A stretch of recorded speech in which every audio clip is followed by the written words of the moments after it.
Почитувани, добар ден. Гостин во неделното интервју на Радио Слободна Европа е универзитетскиот професор господинот Митко Гаджовски. Господине Гаджовски, представниците на меѓународната заедница веќе подолго време испраќаат пораки до председателот Ѓорѓи Иванов да го почитува Уставот и декларираното мнозинство. Што мислите, дали Иванов навистина го прекршува Уставот и ако е така, што мислите, зошто го прави тоа? Повеќе од очигледно е дека председателот Иванов го прекрши Уставот со тоа што не им даде мандат на оние кои што имаат обезбедено 61 пратеник во собранието. Тоа го прави единствено и само од причина да излезе во пресред на стратегијата која што ВМРО-ДПМН ја реализира во овој момент, а тоа е да не се дозволи демократски избраните представници на парламентарните избори да го формираат собранието, а со тоа и да се формира новата влада во Република Македонија. Сметам дека овој чекор на председателот Иванов придонесе за продлабочување на кризата во која што се наоѓа Република Македонија и исто така сметам дека со тој чекор тој е на некој начин и соучесник на се она што се случува во изминатиот период во Република Македонија. Што мислите, професоре, дали меѓународната заедница ќе посегне по други мерки? Например, се спомнуваат и можни санкции против одредени политичари во Македонија. Искрено да ви кажам, ја не го посакувам тоа сценарио. При последната посета на господинот Туск во Скопје беше напоменато дека можно е да биде повлечена и препораката за Република Македонија. Во врска со санкциите сметам дека тоа ќе биде последниот чекор кој што би го направила меѓународната заедница пред Република Македонија да биде тотално изолирана земја. Од причина што после тоа најголемата штета ќе ја доживеат граѓаните на Република Македонија. Тука мислам дека со евентуалните санкции кои што би ги преуземала меѓународната заедница, дека на некој начин ние ќе бидеме оставени сами на себе, без меѓународна помош, како од политички, така и од финансиски аспект, и без таа помош од нашите партнери од меѓународната заедница, сметам дека ние многу тешко ќе излеземе од ситуацијата во која што се наоѓаме. Во однос на влијанието од светот, во изминатиот период се забележува зголемен интерес на Русија за Балканот. Што мислите, на што се должи тоа? Тоа се должи на процесите кои што се случуваат на Балканот. Видете, во неколку балкански држави ние имавме избори во кои што кандидатите на тие избори имаат јасна поделеност помеѓу тоа дали преферираат западноевропски вредности, односно вредностите на Европската унија и на НАТО, или приближување кон истокот, односно кон Русија. Во Бугарија бевме сведоци дека партијата на поранешниот премиер Бојко Борисов победи, кој што ги застапуваше прозападните вредности, а од другата страна пак социјалистите беа проруски ориентирани. Во Република Македонија ние декларативно на изборите имавме заложби дека да, ние цврсто стоиме кон западноевропските вредности, меѓутоа како поминува времето гледаме дека нажалост ВМРО-ДПМН се повеќе се ориентира кон таа проруска политика и кон наметнување на тоа руско влијание и напуштање на западноевропските вредности, така што мислам дека линијата на таа блоковска поделеност која што се случува на Балканот точно поминува и низ Македонија, како што е тоа исто така и низ Србија, Босна и Херцеговина, Црна Гора, така да секаде на балканските простори тоа влијание кое што сака во моментов да го наметне Русија се чувствува. Тие го користат моментот да Европската унија има многу голем проблем со мигрантската криза и незиното влијание е многу повеќе насочено кон тој проблем, отколку кон она што се нарекува незино директно влијание врз земјите кои што се наоѓаат на Балканот, а кои што не се земји членки се уште на Унијата, односно го поминуваат оној мачен процес на реформи за да го достигнат стандардот и критериумите кои што ги бара Европската Унија.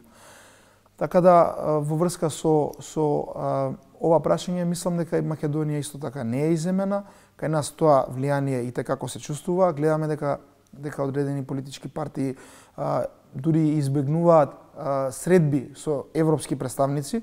Тоа беше случај исто и со председателот Иванов, кога не се врати навремено за да се сретне со комесарот Хан, затоа што немал што друго да му каже освен тоа што го кажал претходно, а од друга страна пак лиферуваат соопштенија дека од страна на ВМРО ДПМН дека се сретнале со рускиот амбасадор, дека остваруваат средби со представниците на Русија во Република Македонија, така да и во Македонија и како се чувствува таа поделеност. Како руското влијание врз Македонија ќе се одрази врз евроатлантските интеграции? Претпоставувам дека политичките елити многу не размислуваат за суштинско навлегување на руското влијание во Република Македонија. Они многу повеќе го злоупотребуваат тоа за билдање на својот собствен рейтинг и за на некој начин покажување на сила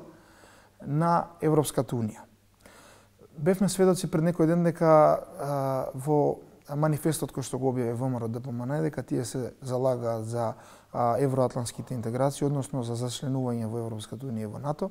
Од страна на Социјалдемократскиот сојуз исто така недвосмислена е определбата дека Република Македонија мора да биде земја членка на Европската Унија и на НАТО.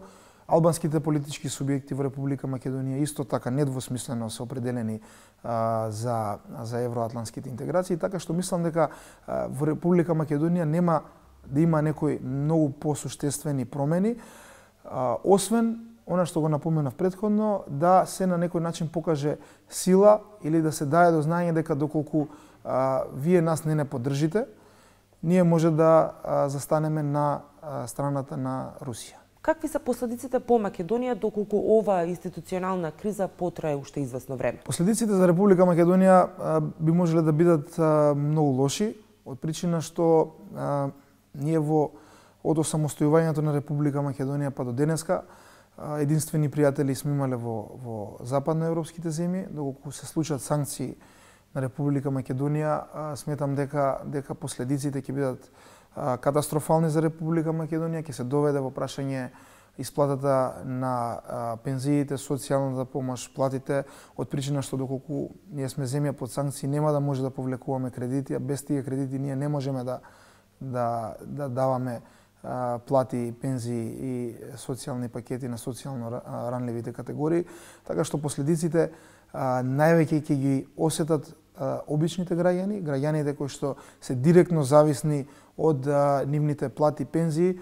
После тоа се активира еден механизам каде што, да речеме, по глава на жител Република Македонија е задолжена по 2.500 евра, тоа што значи дека голем дел од населението има веќе покренато кредити кои што ќе мора да ги плати, а доколку нема редовна исплата на плати, пензии и останати придонеси, тоа нема да биде случај, така што тоа ќе биде еден механизам кој што ќе повлече многу тешки процеси за општеството и ќе се најдеме во уште потешка ситуација во која што се наоѓа денеска Република Македонија. Како ги коментирате последните предлози на ВМРО ДПМН, ако може слободно да се изразам, за бонус 20 пратеници за победникот на парламентарни избори? Тоа е лошо за една демократска држава. Јас сметам дека овој изборен модел е лош, меѓутоа тој е уште полош. Затоа што артикулацијата на демократија не значи да оној кој што смета лидерот на политичката партија дека треба да биде прв на листа или да биде 7 или 15 е артикулација на гласачкото тело.